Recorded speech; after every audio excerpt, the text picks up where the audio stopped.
Oi, gente, tudo bom? Aqui é o Vitor e eu vim aqui dar um recadinho pra vocês. É um vídeo sem roteiro, sem nada. Basicamente, o que acontece é o seguinte, né? Eu recebi um e-mail da Medusa Editorial, que é uma editora com a qual eu já trabalhei antes, eu já publiquei antes algumas coisas com eles, e eles estão dizendo basicamente no e-mail que alguns livros do catálogo vão deixar de ser comercializados. Eles falaram que estão passando por um processo de transformação, e um desses livros é esse aqui, que é o Abissais Monstros Marinhos, que foi o primeiro livro que eu publiquei com eles, o primeiro conto que eu publiquei com eles. Eu já tinha publicado contos antes, né, como é o caso aqui do Contomorfose, mas esse aqui era uma parceria com a editora, com a Cartola, e o Abissais foi o primeiro de edital mesmo, onde eu escrevi a história e acabei enviando para eles, né, acabei sendo aprovado. Depois disso a gente teve algumas outras coisas, eu tenho o conto que é o Pop-Up, que é um conto isolado, que eu também publiquei com eles. Era um conto que estava um pouco pesado demais para uma antologia, então eles resolveram.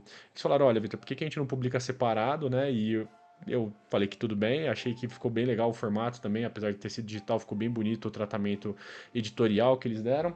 E tiveram outros também, que no caso aqui é o próprio Coven, que é o das bruxas, e depois o último mais recente é esse aqui, que é o Goetia. Opa, tá de ponta cabeça. Agora sim, que é o Goetia, que é os 72 nomes e um destino. E, bom, eu fico um pouco triste porque eu gosto muito dessa edição do Abissais aqui que estava sendo vendida, que é uma edição capa dura. E, bom, eu fico pensando agora o que vai ser desse conto, né, dessa história que eu publiquei no Abissais a partir de agora, né? O que eu vou fazer? Onde eu vou publicar? Eu posso republicar? Eu posso usar isso de alguma outra maneira? Eu não quero falar muito sobre, eu tenho algumas ideias aí mais para frente que eu gostaria que dessem certo, mas eu tenho que esperar muita coisa acontecer, eu não posso fazer isso apressadamente, né? Tem que esperar o decorrer das coisas. E eu acho que eu podia falar um pouquinho também a respeito desse livro aqui, desse conto. Basicamente, eu tô trabalhando com uma personagem que aparece aqui no Corpo Estranho, que é a Samantha, né? É uma história prequel antes da Samantha conhecer o Davi, que aparece ali no Corpo Estranho,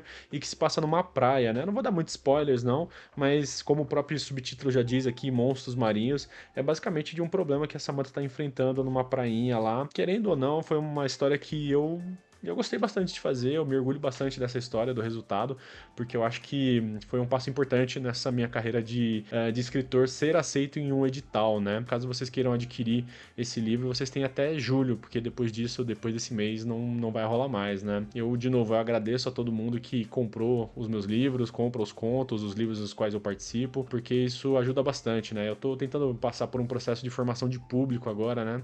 Eu tô tentando fazer com que o livro, principalmente esse aqui, que é o Corpo Estranho, se popularize um pouquinho mais, né? Porque, querendo ou não, é o meu livro, esse aqui não tem nenhum outro autor publicado junto comigo, né? Esse aqui fui eu que escrevi do começo ao fim.